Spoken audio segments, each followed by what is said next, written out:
Jadi dia bertindak sebagai kepala. Orang urus-urus minta surat izin, surat keterangan, itu nggak mesti rajin sembahyang. Karena dia lihat begini, oh tapi jamaah. Ketika ngana dari mana, nggak pernah dapat lihat, nggak ada surat keterangan. Dan saya akui itu apa ya, masyarakat itu kompak, ketaatan kepada pimpinan itu karena Allah, dan itu membuat barokah di kampung itu. Nah, semangat dengan itu, mungkin orang boleh memulai dari tingkat manajemen masjid. Ini sudah satu langkah yang bagus, bahwa dengan sering memberikan edukasi kepada masyarakat melalui. Jadi kita harus punya penyeimbang. Iya, betul. Kalau begitu masifnya maksiat di YouTube, di channel TikTok, dan orang mesti maju di situ dengan kebaikan. Ya, benar. Ya kan? Sama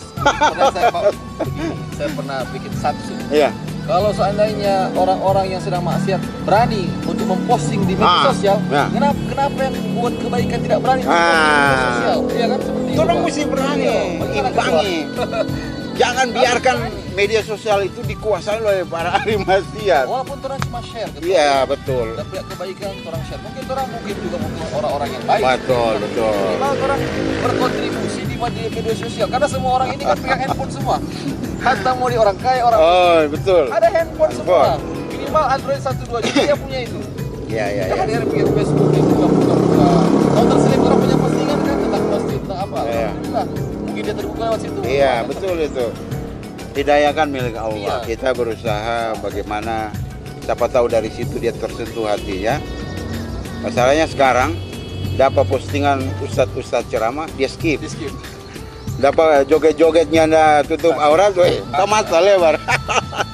Jadi sepertinya kalau orang status atau membuat status di media sosial itu yang tentang keagamaan nanti dijuluki Ustadz Medsos. Ustadz Medsos. Jadi kayaknya seperti itu. Jadi kemungkinan dia pengen posting tapi takut. Iya, bukan takut, tidak tidak sanggup mau dapat bully atau hinaan gitu, atau cacian, itu dia belum sanggup, dia kena komentar-komentar negatif atau komentar-komentar yang merasa dia itu dikucilkan atau apa karena dianggap sok suci lah. Ya, sebenarnya itu paradigma tidak boleh dibiarkan berkembang, karena potensi orang Islam untuk berbuat baik itu besar. Jadi tidak ada ruang bagi orang beriman bahwa dia punya kapasitas motogor. Ini boleh. Kita ente tukang sapu. Kalau lurah salah, maaf, kasih tahu, kasih ingat. Ya, begitu tanggung jawab orang-orang beriman. Orang beriman tidak boleh membiarkan saudaranya jatuh dalam perangkap maksiat atau perbuatan dosa. Itu kita dipertanyakan, kita punya keimanan, ya. Bagaimana tuh orang boleh mau tega? Konsekuensi dari dosa itu adalah azab, siksa kubur dan neraka. Orang sudah tahu itu hak, Allah sampaikan dalam Al-Quran. Terus orang sebiar, ya. Berarti kita kan menolong dia dalam sesuatu perbuatan yang tidak benar. Jadi orang mesti rubah paradigma. Entah nanti orang mendapat stigma dari masyarakat, itu hak dia. Tapi orang harus tanamkan orang berdiri, satu postingan satu kebaikan, atau satu hari satu postingan kebaikan. Ya. Wah, begitu. Wah, iya. Karena intinya kan kita tidak bisa membuat orang itu semuanya senang kepada kita. Tidak bisa. Betul itu. Tidak akan bisa. Nabi saja yang sudah seperti itu, Rasulullah SAW yang sudah sangat mulia, tetap ada haters, itu pasti ada. Haters itu kalau menurut saya itu batu asa. Batu asa. Jadi semakin orang membuli, terasalah kesabaran, keimanan. Maka Nabi itu dia tanya, mana itu orang yang melempar tai pakai itu? Disitulah orang belum dapat dia punya manisnya beramal soleh. Yang orang dapat, yang orang butuhkan dari setiap amal soleh, imbalan. Kita beristighfar supaya dapat pahala, sholawat dapat pahala. Nabi itu tidak butuh pahala, Jadi ketika kita tidak butuh pahala, orang yang zalim pun kita cari. Kita rindu dizalimi. Karena kita pada saat itu sudah tahu bahwa ketika kita dizalimi, dompet dosa sebagian sudah diambil. Berarti haters itu juga merupakan salah satu penggemar kita sebenarnya dia. Tapi dia cari-cari celah tentang kesalahan kita saja. Itu malaikat yang paling mulia adalah Azazil. Sebelum dia ditakdir Allah berubah menama iblis. Malaikat paling taat itu. Ya. Orang sudah tahu itu iblis itu dia berusaha menjadi sahabat, menjadi follower. Iblis itu cari follower orang di neraka. Untung ada iko akal. Astagfirullah. Nah ini sama dengan kita membiarkan suatu postingan yang begitu lama tercokol di media sosial dan itu terus. Ketika ada postingan yang tidak bagus, kasih muncul tempat postingan amal soleh. Itu dalam rangka jangan terlalu banyak ini postingan yang jelek ini beredar atau bercokol di yang pertama ketika orang buka YouTube itu yang muncul. Itu harus diimbangi. Nah, dengan gerakan-gerakan seperti ini mudah-mudahan ini menjadi suatu gerakan dakwah yang terus kita canangkan bergulir terus. Karena memang ada sisi positif. Kalaupun itu yang saya bilang tadi, kalaupun ada yang tidak senang, itu hak mereka. Tapi kita yakin, kita pastikan bahwa apa yang kita lakukan ini secara syariat benar, secara akidah kita tidak bertentangan. Jadi kita dalam rangka memberikan edukasi kepada masyarakat. Persoalan, mana sendiri lah, biasa kan begitu. Mana sendiri le sambayang ya 5 waktu susi ngabat orang. Sudah terima saja kalau orang bicara begitu. Ya, terima saja. Karena orang yang punya hak mau tutup DP mulut, dompet tangan cuma 2, orang pe mulut pe banyak. Mau tutup ya sudah Jo. Habis waktu. Jadi jalan terus, Pak. Nah, namanya kebaikan tebar terus. Orang yang tahu dari sekian ribu biji yang orang semai mana yang kualitas unggul. Jadi ikhtiarnya tanam, ini buah pasti bagus. Ini buah pasti bagus. Tanam itu keyakinan begitu. Kalaupun nanti buat tumbuh ya sampai buah konsumati, memang harus begitu. Dan orang mesti terima. Boleh orang lawan bahwa keadaan itu harus ikut kita pemaunya boleh. Tidak mau maju itu. Tempat tanam padi itu pasti ada rumpu, Pak. Ya. Tempat tanam rumpu tidak mungkin keluar padi. Itu sampai ayam pergi gibat tumbuh itu ya tumbuh.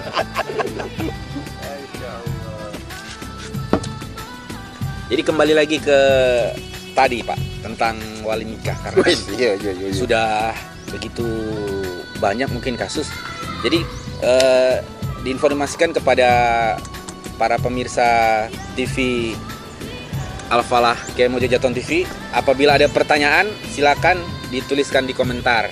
Insya Allah nanti Pak Ustadz akan jawab dan kita akan oleh Ustadz. Orang cuma tampilan saja ini begini. Orang ini kuli. Orang bulu-bulu.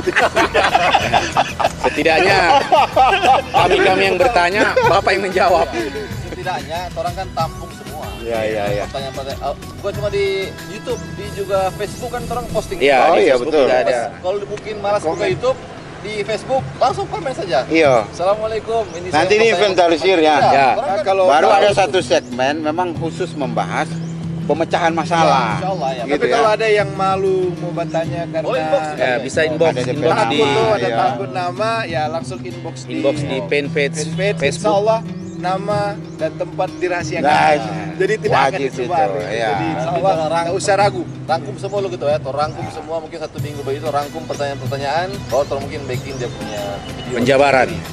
macam-macam pertanyaan dari jamaah. Iya, dan kita besaran mungkin memang BTM itu basicnya bagaimana memakmurkan masjid, tapi boleh juga berani keluar sedikit dari tema religius. Jadi mungkin besok-besok orang boleh baca cerita tentang bagaimana meningkatkan ekonomi umat. Jadi orang boleh membaca cerita kira-kira apa ke depan yang bisa menjadi ikon di Tondano ini. Kalau orang bilang Jaton atau Jawa Tondano, pasti ada satu makanan yang khas yang orang ingat. Or bawa pulang oleh-oleh, misalnya begitu, tak? Bisa. Mana? Oh, kita ada tugas di Minahasa mengawas. Jangan lupa itu dodol itu, jangan lupa itu. Tapi Bapak nak basindir tuh nak ada dodol. Yang Bapak suka keluar ini, kira-kira cuma kopi dia sedia ini. Mungkin episode berikutnya ada dia pertama. Ayo. Ini berikut ada dodol dengan yang lain-lain. Insya Allah. Boleh Pak. Iya. Jadi mungkin kesimpulan dari perbincangan singkat ini, pengadilan itu tidak pernah menolak perkara. Siapapun yang mengajukan perkara di sana berkaitan dengan hukum Islam, jadi saya ulang lagi, kewenangan pengadilan agama itu menerima, memeriksa, dan memutus perkara terhadap orang-orang yang beragama Islam. Jadi sengketa antara orang Islam dengan orang Islam. Terus bagaimana misalnya antara orang Islam dengan orang Kristen? Boleh ke pengadilan selama akad yang dipakai itu adalah akad syariah. Atau orang Kristen atau orang non-Islam yang secara sukarela menundukkan diri kepada hukum Islam, maka penyelesaiannya diselesaikan di pengadilan agama. Perkawinan, masalah zakat, sedekah, wasiat, wakaf, kemudian ekonomi syariah. Ekonomi syariah itu banyak. Nah, itu kami di pengadilan agama tidak ada istilahnya menolak perkara. Perkara apa saja, output cuma 2, 3, dikabulkan, ditolak, satu lagi diputus dengan tidak dapat diterima. Jadi itu saja putusannya. Jadi kalau dibiasakan kita kalau ada masalah kan Pak Ketua ke polisi dulu Ya. atau ke kejaksaan. Tapi kalau terkait dengan hal-hal tadi bisa langsung ke pengadilan. Kalau berkaitan dengan yang ranah pidana perdata umum, pelanggaran perdata umum, kemudian ada sengketa yang bisa berpotensi terjadi pidana, maka itu menjadi ranah kepolisian, kejaksaan, kemudian nanti di pengadilan negeri. Tapi ini perdata khusus. Perdata khusus itu memang sengketa antara orang Islam mengenai harta kebendaan atau bukan, maka itu menjadi ranah pengadilan agama yang memang khusus ditetapkan untuk mengurus orang-orang yang beragama Islam atau orang di luar Islam yang tunduk pada hukum Islam. Gitu. Jadi ini Pak Ketua, kalau ada kan orang yang berumur dan dia mungkin punya cucu, baru karena hidayah dia bisa ketahui bahwa DP pernikahan itu tidak sah misalnya. Nah, dia bisa mengajukan lagi untuk menikah lagi secara syariat dengan rukun-rukun yang terpenuhi. Nah, apakah sampai dia punya anak-anak atau DP cucu-cucu yang memang terjadi yang memang lahir ketika dia belum sadar bahwa pernikahannya itu sah atau tidak? Nah, apakah menikah lagi ini, maksudnya menikah lagi bukan menikah dengan orang lain, tetap dengan istri yang sama, diperbarui nikahnya. Nah, apakah itu cuma sampai di yang bersangkutan atau sampai pada dia punya anak yang di bawah? Saya jawab ilustrasinya begini. Seorang pemaksiat suka menebar foto video mesum di media sosial. Sedikit-sedikit dia foto DP diri dalam keadaan tidak berbusana misalnya, kemudian itu menjadi konsumsi publik. Suatu saat dia dapat hidayah menutup aurat, Apakah dia harus hapus tuh foto-foto semua itu? Jawabannya iya. Setelah dia hapus. Bagaimana Ustaz yang suka share di orang lain? Orang so safe. Orang so safe. Sopa DP HP, Ui. nggak bisa dihapus lagi. Apakah dia mesti cari tuh orang? Nggak usah. Jadi ilustrasinya ketika dia bertobat, yang pada DP akun tuh hapus semua. Bagaimana kalau yang suka share itu Allah yang dia sudah minta ampun, dan ketika dia share buat statement di situ. Karena kita so dapat hidayah, kita mohon ngoni yang so simpan tapi foto hapus. Sudah selesai. Itu juga kasusnya begitu. Ketika dia tahu dan itu ternyata dia sudah beranak cucu, ya, maka sepanjang dia bisa laksanakan. Ya. Perbaharui. Oh, ternyata kita ini salah memberikan wali. Bahwa kita ini seharusnya yang wali itu langsung wali hakim. Karena kita pemain tua ini mungkin anak di luar nikah. Maka saat itu tahu, perbaharui. Anak-anak ke bawah, perbaharui. Sampai karena kita tahu, karena akad di atas dasar, otomatis yang itu kan tidak berhak kasih wali. Karena dia sudah tahu, maka perbaharui semua. Sepanjang dia bisa. Masih bisa laksanakan itu, laksanakan. Tapi ketika kita sudah tidak mampu lagi, Allah. Kalau memperbarui ini apakah cuma ke pengadilan agama atau ke KUA, iya. atau dia harus bikin pesta ulang Ustaz? Aduh. Atau DP surat. Kalau dia so berat bikin pesta, aduh. Oh, iya. Bikin pesta ini perlu biaya tuh. Saya bilang kaki dia so nggak mau karena mesti bikin pesta lagi. Aduh. Jadi yang Biaya lagi diperbarui keluar. itu Iya. akad Apanya? saja. Oh, cuma akad. Surat nikahnya enggak harus. Ya, karena surat nikah Kan otomatis apakah enggak perlu dia memperbarui surat nikah lagi? setahu saya kalau seandainya itu cacat secara kriteria rukun, pasti buku nikah tidak muncul. Dan ketika buku nikah itu muncul, berarti ada penyalahgunaan ketidakjujuran dalam menyampaikan berita, informasi kepada petugas KUA, sehingga yang tadinya seharusnya dia duda malah dia mengaku bujang. Apa akibat hukumnya itu, atau dia ada keluarga kok mengakunya tidak ada, terus pakai wali hakim ternyata di papa di sebelah rumah. Itu yang memang harus ada keinginan untuk berkata jujur. Namun hal itu bisa kita telusuri, kita ketahui itu suatu tindakan yang keliru, maka kita harus perbaharuinya sejak kapan? Sejak anak tahu. Sejak tahu.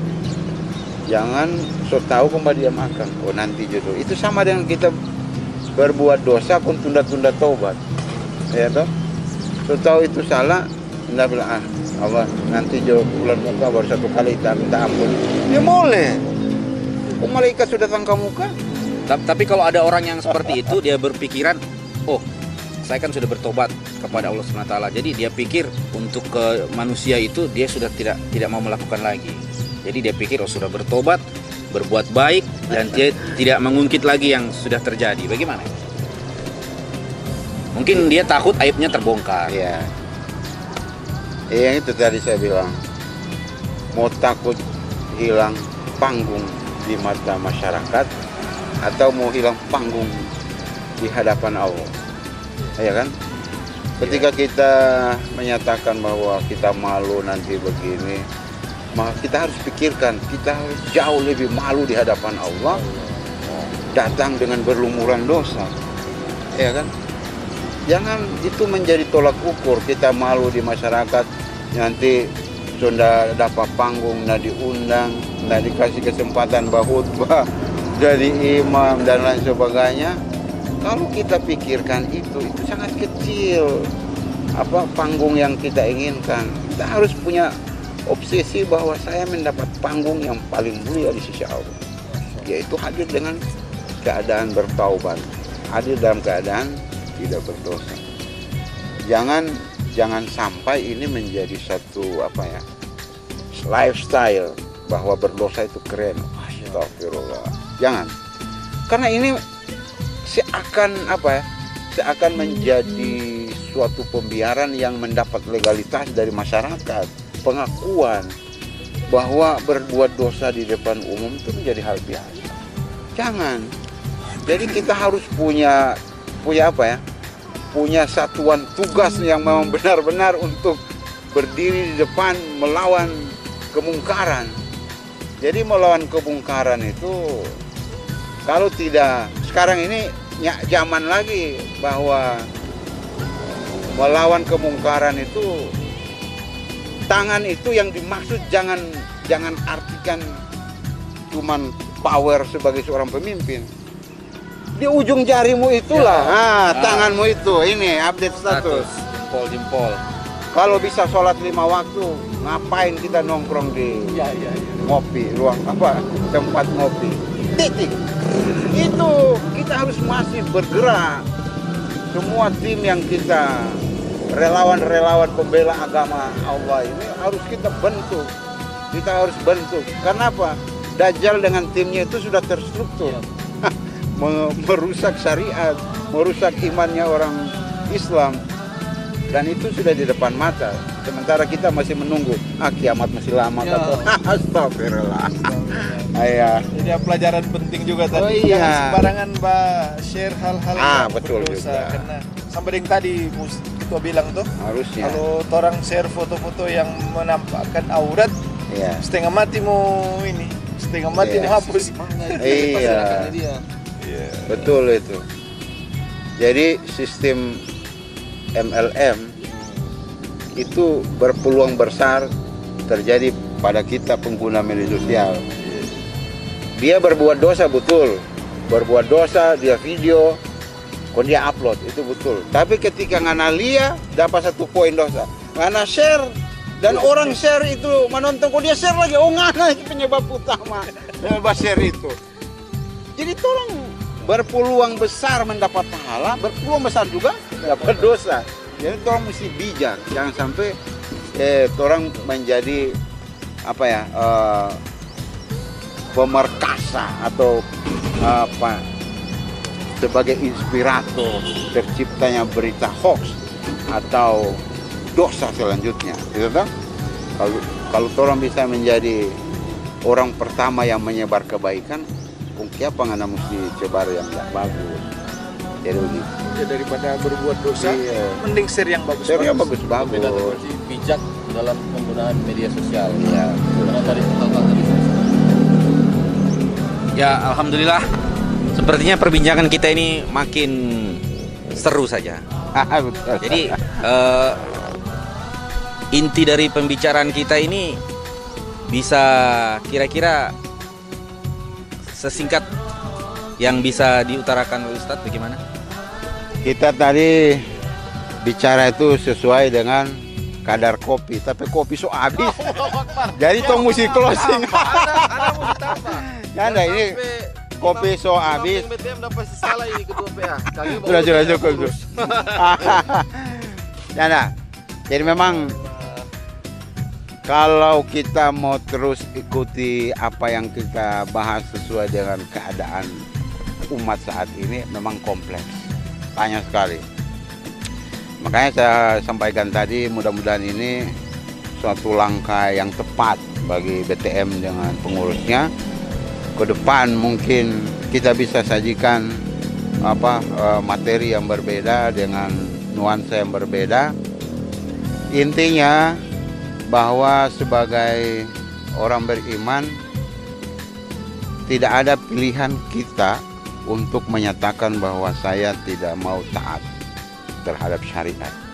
Tidak ada ruang bagi orang beriman memilih tidak taat.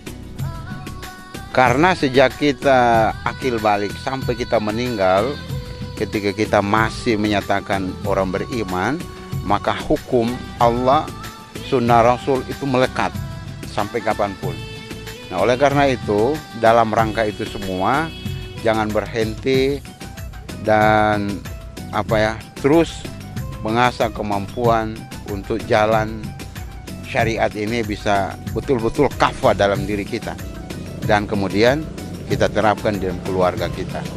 Dan ini menjadi sarana edukasi yang sangat saya apresiasi untuk BTM dengan timnya. Mudah-mudahan ini menjadi suatu langkah yang bisa diikuti oleh Dewan Masjid yang lain, bahwa tidak